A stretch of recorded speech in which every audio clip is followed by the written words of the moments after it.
For 25 years, the American Shakespeare Center has thrilled audiences with its unique brand of theater. By following the basic principles of Renaissance theatrical production, the American Shakespeare Center has taken the art of theater back to its roots. It has taken the works of William Shakespeare and allowed audiences to view and experience these masterpieces in their truest and purest form. Gone are the glitz and glamour of today's modern theater. In their place, only the actors, an audience, and the written words of a master. From their humble beginnings at James Madison University to their days as a ragtag touring troupe known as the Shenandoah Shakespeare Express, the center has continued to grow and evolve.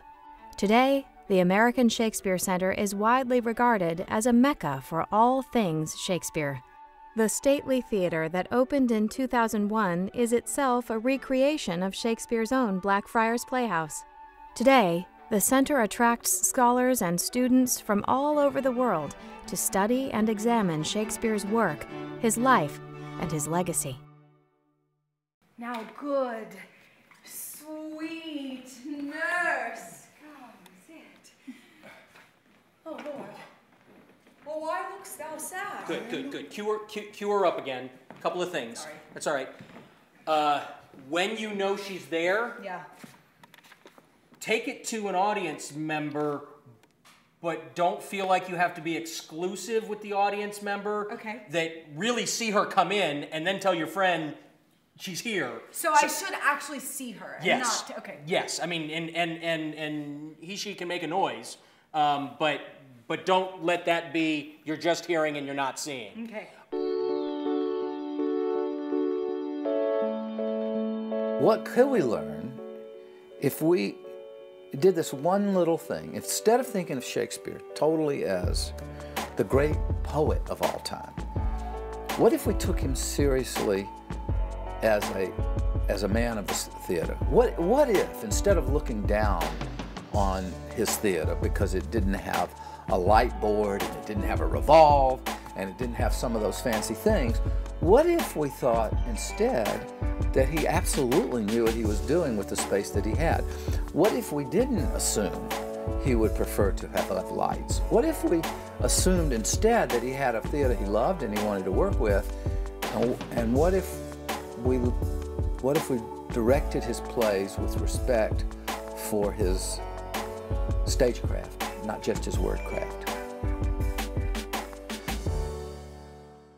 A modern production, you usually have about 4 to 5 weeks rehearsal before you perform. Now in Shakespeare's time, everything was rather different. For one thing, the schedule was very different. You had to put on a different play every day.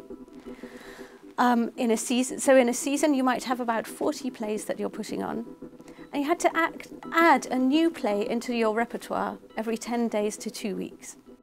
Ralph Cohen was a graduate of Duke University and came to the Valley in 1973 to teach English literature at James Madison University. And I had this idea that I would do a semester where, an English course, but it would be a seminar, and what would Henry V, the play, have looked like with the lights on, with the audience in a thrust, I was the director, but with the director even being an actor in the company. If Shakespeare really is the genius that we've been told he is from day one of public education, then this genius was writing for a particular kind of theatrical environment. And the way that we do theater today is just different. And we thought that if we could recreate the staging conditions that Genius Boy wrote for, we could recover some of the joy, some of the magic that he wrote into the plays that sometimes gets lost when you play with all the cool tricks we've invented in 400 years. I remember, like I say, I saw the first production this company did. I wasn't in it. I went and saw it at on-campus, wasn't in the theater, it was like an on-campus a convention room, I think, sort of a rental room or something. And I remembered talking to my friend who was in it, and he said they weren't going to be playing it. They were playing at churches, and they were playing in these sort of rental rooms. And I remember thinking it seemed so strange to do plays not in a theater when you had theaters at JMU that you could do them in. And it was that production of Henry V where we left the lights on the audience. We put them on three sides of the playing area. We tried to do things as much like Shakespeare's company as we possibly could. It was so much fun that I said we should start a professional company using these ideas. When a teacher has a student and that student's gotten excited about something, and then that student says to you, let's do this thing, because you say, it's so great it'll work, you don't say, that's a dumb idea. So I didn't say that was a dumb idea, and we started the Shenandoah Shakespeare Express, basically a touring troupe that would set up, whoever would hire us, we'd set up, we'd make them keep the lights on, we would do the show, we wouldn't take a long time to do the show, and we started doing that in 1988.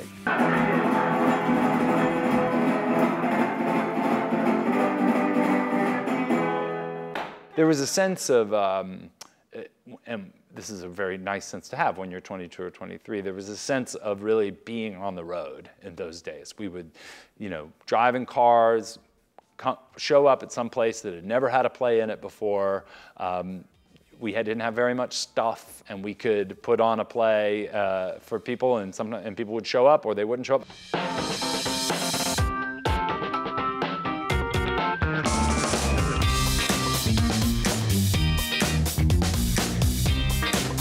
And that's really what set us apart from everybody else trying to do Shakespeare back in 1988. And again, it was how might we be able to capture either the real thing or the spirit of something Shakespeare did. That was the whole basis of the company, figuring that he wrote stuff for his environment that can only come out when you play with that environment in mind. I remember specifically being on tour years ago and pulling into a high school at 8:30 in the morning to do The Merchant of Venice, which was, we were doing The Merchant of Venice and Macbeth that season, and another play, and Comedy of Errors is what it was. But we were setting up to do The Merchant of Venice, and we heard an announcement on the PA that said, all students going to see the production of Macbeth in the cafeteria, please report to the cafeteria now. And we realized that we had set up for the wrong play, and we were able to completely turn it around in 5 minutes and get ready for the other play that we had in our repertory. And this is something really great and sort of guerrilla about that. That was a lot of fun. So in 1988, the snowball started rolling, and at the end of the 90s, we had been to 47 U.S. states, 5 other countries, 1 U.S. territory, and the District of Columbia, because this idea was working. We wanted to be a touring company because we knew that Shakespeare toured. We knew that the theater shut down and they had to go out on the road. And so we decided, well, we don't have a home. We can go out on the road, and we can turn any kind of place that will have us into feeling like an Elizabethan or a Jacobean theater.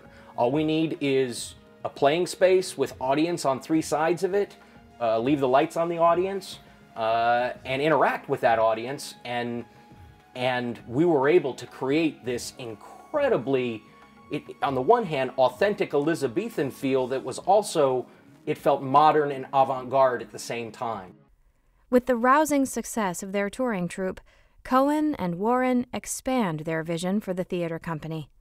So we'd play all these places, and eventually people started coming to us, asking us about building a theater. We weren't that interested because we had, by that time, worked up, I don't know, I think our budget was about $500,000 by that time, till Richmond called us. Guy from Richmond was thinking of building a Globe, and he invited us. It is at this point where things start to get very interesting for the theater company. And while we were thinking about that, people from Staunton came to us and said, well, what about relocating your base to Staunton and we'll build a theater in Staunton? And that was a complete game changer for everything that we started to think about.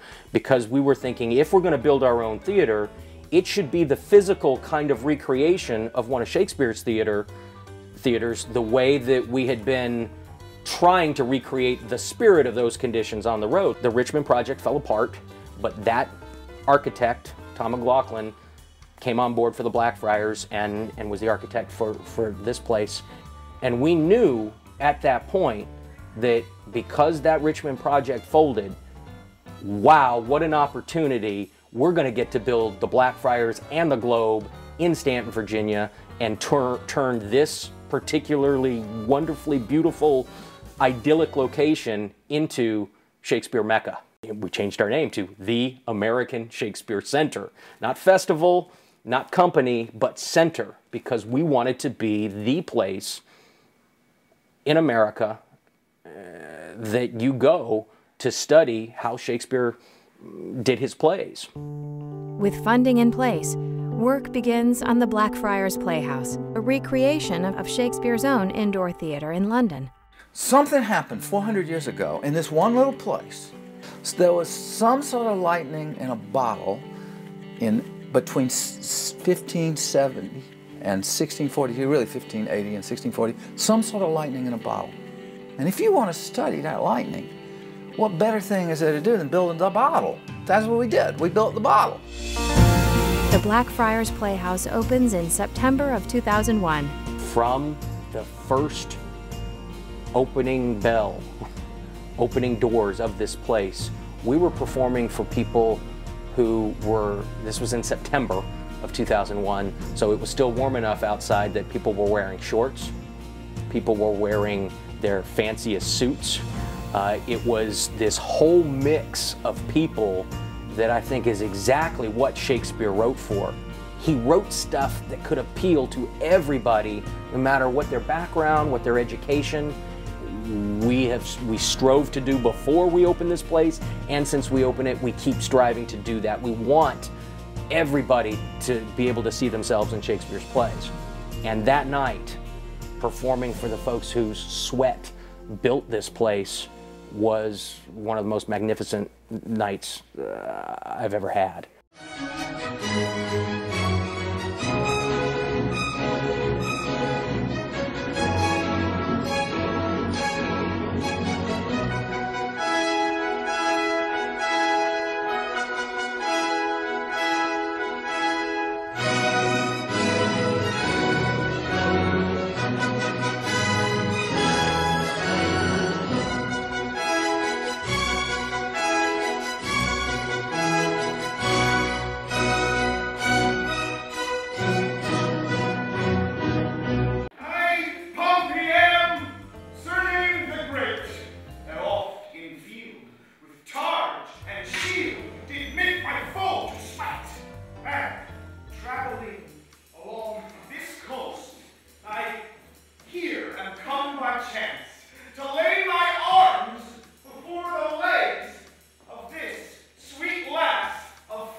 Hello, my name is Benjamin Kearns, and I've been here with American Shakespeare Center off and on since about 2001. I started here in July of 2001, and I have done a couple of national tours here with the company, also the summer-fall seasons and the Actors Renaissance season. I moved down here permanently in 2009 and have been here ever since, and I've probably done somewhere in between 50 to 70 plays here.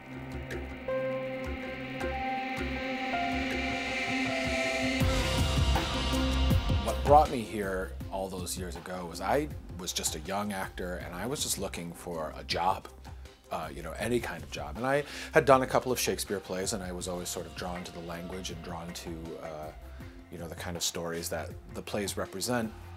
But when I saw the initial audition, it was for a national tour, and I thought to myself, I was 24 at the time, and I said, here's a way for me to see a lot of the country on someone else's dime, and they're gonna pay me $200 a week to do it.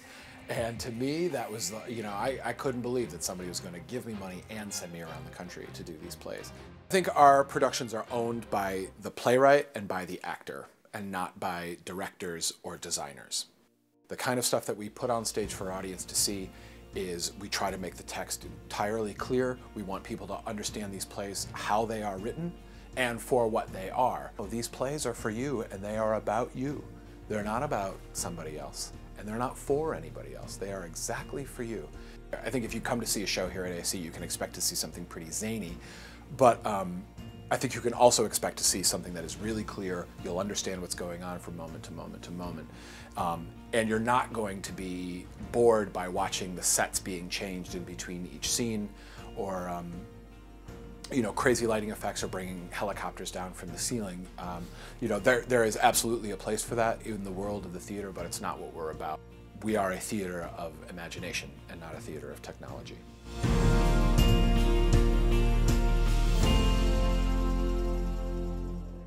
As a teacher, one of the main things I want to do is teach Shakespeare and get people teaching Shakespeare better. And the very first grant we ever had was from the Virginia Foundation for the Humanities, and we got this grant to teach teachers to teach Shakespeare. So our connection to education has been incredibly part of what we are since the beginning. We started a graduate program here at Mary Baldwin, and that has a pedagogy course in teaching Shakespeare. So one of the things we are is we're emissaries for the teaching of Shakespeare and also for how you do that. Friends, Romans, countrymen, lend me your ears. Lovely. And education has always played a big role, even going back to the relationship of the founders. Jim was Ralph's student at JMU. Jim decided that the way to do Shakespeare was clean and clear and fast because of shows that he saw when he was studying in England in the program that Ralph started in international studies. Antony reacts to Julius Caesar's murder. Cry havoc, and let slip the dogs of war, that this foul deed shall smell above the earth with carrion men groaning for burial. Thaisa was my mother, who did end the minute I began. Now, blessings on thee. Rise, thou art my child. Oh, give me fresh garments. Great, thank you guys, thanks, that's great, thanks. And sometime in your life you had this horrible, fateful moment when you were doing Shakespeare and the little light went on. And you went, and I'd kind of like to know what it is that your brain said when that light went on, if it said anything at all. I mean, was it that this isn't hard? Was it, this is me? This is still about us somehow? Can't remember what line it was, but you allowed yourself to go deeper in your register than you had been. Okay. And in this character, it's going to be just fine. Okay. And you, valor, rust, rapier, be still, drum! For your manager is in love. Yea, he loveth. Assist me, some extemporal god of rhyme, for I'm sure I shall turn sonnet. Devise, wit, write, pen, for I am for whole volumes in folio. Certainly, the lights on. That is the most basic thing that separates us from any other theater that you're going to go see. There is an electricity to the performances here because of that, and the fact that I can check in with audience members, I can see how my performance is affecting them at any given moment is something, it's a rare treat. You get to play really amazing people in really amazing circumstances. So you're getting to play queens, or you're getting to play countesses, or you're getting to play people who are stepping outside of the box as far as what is acceptable to do. And that's really freeing and lovely to step into those people's worlds for a couple of hours. The Renaissance season is a very special time here at the American Shakespeare Center. It's January through April, and it is where the actors are in charge of themselves, basically. There are no directors, there are no costume designers, so we costume ourselves, we direct ourselves, we do the plays on our own. And we are doing that because we believe that that is the way that Shakespeare's company would have worked. So we experiment with this, and we've been doing it since 2005, where we have these couple of months, and over the course of 10 weeks, we put up 5 plays, and we do it all on our own. My name is Renee Thornton Jr. I'm originally from New York City. I've been working here for the American Shakespeare Center since 2004. It's a unique place to work in this country and in the world, to work somewhere that so specifically has clear ideas about how to do Shakespeare's plays, and it's been a great opportunity as an actor getting to explore that and play inside that world. My Lady Macbeth is different than someone who's going to play it next year, who's different than when someone played it back in Shakespeare's day, but that the voice is still something that we want to look into. That's exciting. And the fact that the stories of people and the needs and the fears and jealousy and loss and falling in love are timeless. And when someone's really good at something, like really good at writing, the study of them is art. And I work with some of the best people at this. And it's inspiring and it's a privilege. How well this yielding rescues thee from shame. Item, that no woman shall come within a mile of my court. This been proclaimed 4 days ago. Let's see the penalty. On pain of losing her tongue. Who devised this penalty? Oh, Mary, that did I. Sweet Lord, why? Just as with the building of the theater itself, we continue to have amazing support from the community of Staunton. Staunton supports a lot of performing arts and visual arts. It's a very artistic community. We're blessed to be part of the fabric of a community that is so vibrant. If we had scoured the country for a place that was beautiful and had great demographics, was at the hub of 2 major interstates, we couldn't have found a better place than Staunton, Virginia. And I remember some of our first experiences with ASC, of just being in that environment where the action is right there, you're a part of the play, and yeah, I could hear what was going on. I could see the facial expressions and the passion in which the actors, their passion just was really contagious. We just got hooked. The energy, the language was what pulled me in, the amazing language, and I would just feel like I had been nourished. When I would come home after an evening, I felt somehow larger because I was exposed to the largeness that was there in the language and the characters. It has been said that theater is the art by which human beings make human action worth watching, all happening within a measured time and space.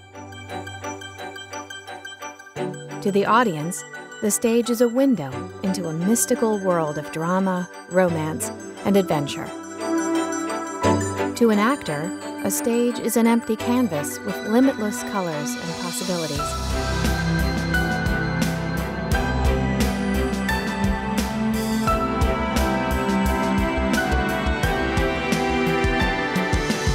However, it is the connection between the actors and their audience where the magic of stage takes flight. In that connection, art becomes reality. It is that fragile connection on which Staunton, Virginia's American Shakespeare Center prides itself with every performance. The most avant-garde theater is making audiences a part of what they're doing. So I recommend this kind of environment here, no matter how modern it is, to anybody who wants to make plays. Let the audience be a part of it.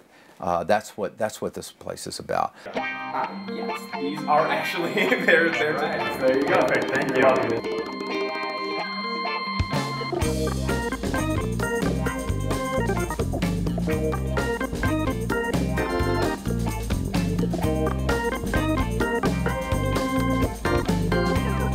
I think that whatever happens to me in the future, this will be the place that made me a performer. Like, I will always understand theater and Shakespeare as it relates to a space and an audience. 8, 9, and 10. So you guys are going to go to that side of the theater.